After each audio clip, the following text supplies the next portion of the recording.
रात्री बेरात्रीचं बाहेर निघत नको जा बरं का भाऊ, बिबट्याचं भिवले वाढला आता. अय ते बिबट्याचं भेव नको सांगू मला. कालच तो बिबट्या आपटो मारला मी. काय कसं काय मारलं तू? काय सांगू तुला, मोटर चालू करायला गेलो आणि दिसला ना मला बिबट्या. मग रे? मग काय, त्याने माझ्याकडे पाहिलं आणि मी त्याच्याकडे पाहिलं. आमच्या दोघांची झाली नाही एक नजर. जसा चिंगाट पळत सुटलो कोणी मी. बिबट्या माझ्या मागं आणि मी बिबट्याच्या पुढं. मी चढलो झाडावर आणि मला लागली भाऊ मुतायला.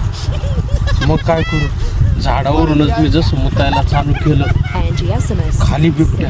ते बिबट्याने काय केलं मग, ते मुताची जी धार आहे ना, त्या धारीला दारीनं धरून वर चढ राहिला. आला ना भाऊ निम्म्याच्या मध्ये तो बिबट्या. अरे मला फुटला घाम, काय करावं काही सुधरा ना. मी खापकन लगे बंद केली, तसा तो बिबट्या खापकन हाले आपण परत लगेच